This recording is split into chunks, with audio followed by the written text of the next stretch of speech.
Are you saying we have a fun personality? We're fun to be around? Are you entertained? Are you not entertained?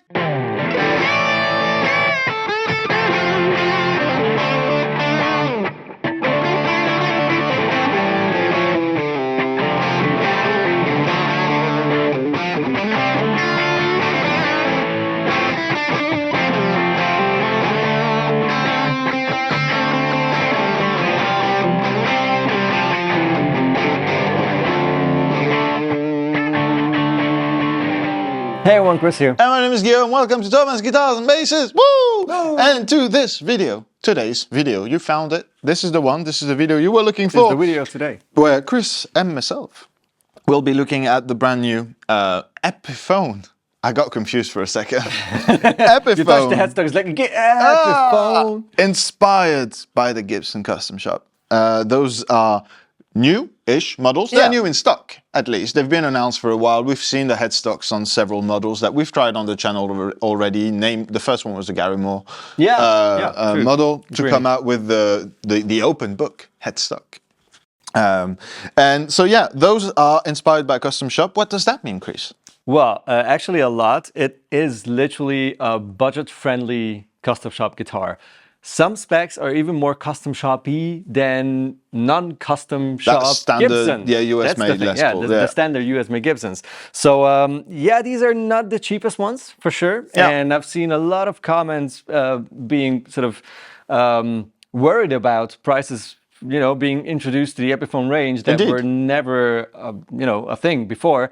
And we'll talk about that. So this video is going to be us checking out these guitars because they are really, really cool, but also like talking a little bit about where is Epiphone heading, what is happening with the brand, and how we see this whole change, and yeah, if it's good or not, whatever. And of course, you let us know in the comments what you think about this whole lineup, you know, all the new models introduced, the change in price points for a couple of those brands, models, I suppose. Yeah, let's talk about that in the comments below. But let's hear the guitars first, because I mean, come on, it's a guitar channel, isn't it? Well, 50%. Sorry, bass players.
What are the specifications of your instrument, Kris? All right, so most of the wood choices are very much traditional, so mahogany, neck and back of the body, that's a maple top, but the fretboard is different, that's laurel instead of rosewood, obviously. Dare I say, it is the best alternative to rosewood in terms of looks, for sure. I like it. Yeah, and the pickups are custom buckers. This is the special thing here. I do not know if these are the made in USA custom shop custom buckers or custom bucker spec pickups made somewhere else. I'm guessing that's going to be the case, but they are like the same thing, same kind of materials and same kind of turns, I guess. Otherwise, they would not call it custom buckers.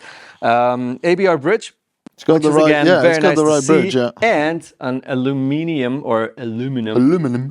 stop tailpiece, which is again something that Gibson started putting on the standard as well, but it was not the case for, I don't know, ever. Like they almost never used the right traditional materials on standard production up until a few years ago, and it's very nice to see all these things happening on a much more affordable instrument. CTS pots, quality parts. That's the case. That's all why the electronics, yeah. that's why I said it. It really reminds me of an actual custom shop, just for much less money. Obviously, because it's not made in Nashville. It's, you know, all the costs that are introduced to producing this guitar are much lower, so they can also offer them for much less money. Which does not say that it's like a 300 euro guitar. Obviously, it's not at all. Not. And it's a scary price point. But let's talk about like what's up with prices and everything later on maybe. But I want to hear that guitar too, because it's the same guitar, but it's a different player, different amp, and better sounds. Always, you know it. I'll be playing through the Dynamis and sprinkle some Pedal delicious boxes.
You found the G.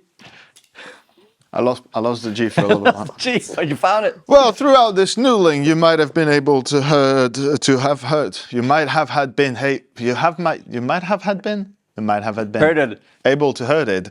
A really full sounding, very organic, clean up sort of. Hot take. This is better than entry-level Gibsons. Ah, like those that don't exist anymore. Exactly. 'Cause they stopped making those. Yeah. That's, I think, and okay. I'm formulating that train of thought here. This is just better than what the offering used to be a few years ago, because sure, you're not getting something that was built in the US, but you're getting much better specs for it. A lot fewer concessions made, a guitar that is great sounding, great playing, and I think to some extent, at least, that justifies the price point. Yeah, I mean, prices hurt in a different way depending on your taste of spending money or your possibilities. But you get the case that is very much Lifton inspired, That's true. It has the right colors. It's sturdy. It has big Big old locks. Big old locks as well. Latches. Big old That's the latches. one. So yeah, it's like 1,300-ish euros. That is right now. Prices change. Of course, check the link in the description for current prices. But this is kind of weird for those who are used to like a 500 to 800 euro top-notch Epiphone price point, which I absolutely understand. And I kind of felt the same way. But then if you play these guitars, these are not those guitars. Like if you remember, I don't know, 10, 15 years ago, those most expensive Epiphone Les Paul standards and whichever models, they just felt very much like, okay, I get it, why this is a budget-friendly version of a very expensive guitar. Now it's not that easy to tell. They're like tiny little things. If you're used to very expensive guitars, you spot those immediately. Like for example, the neck pickup lacks a tiny bit of articulation and airiness to my taste. It's beautiful, don't get me wrong. It's just not quite there, which kind of makes sense because why would you then ever pay, you know, a lot more money for an actual custom shop if this was exactly the same thing, but it's really, really close. So this is a beautiful, big neck pickup. If it had a bit more articulation, I would be 100% happy with it.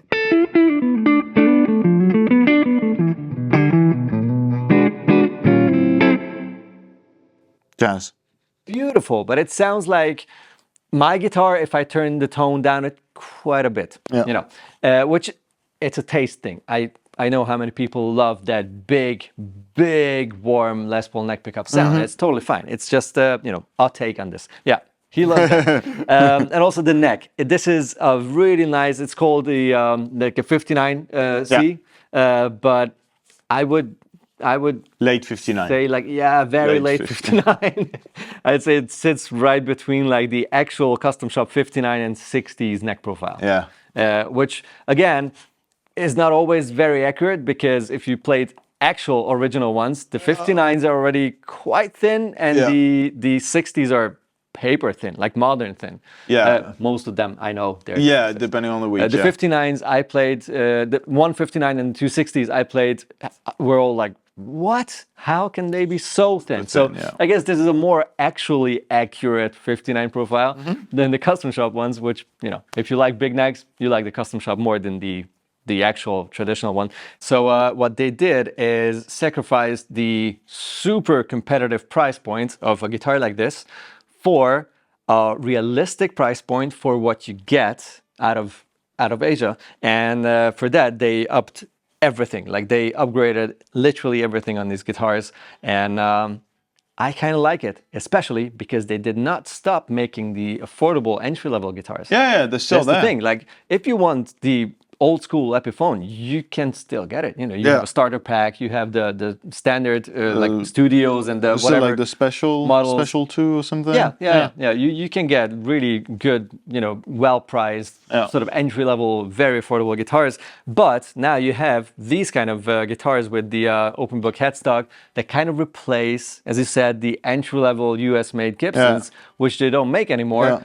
You get a lot more specs, basically, for that kind of money. The production means and quality control that you find in a lot of those Asian factories is just on par with anything, if not better, than what we could make anywhere else. And yeah, you gotta live with those times and enjoy the fact that you can get custom shop specs on guitars that are, you know. Sorry, keep on, carry on. I just felt like this is such an inspirational speech. Elevator musicking me. Sorry, had to be. All right, cool. Let us know in the comments below what you think about these new Epiphone top-tier models, the inspired by Gibson models. And yeah, have a nice week, I guess. And we'll see you in the next video. Bye. Don't forget to subscribe and ring the bell. Do you want to jam? Do you want to jam out?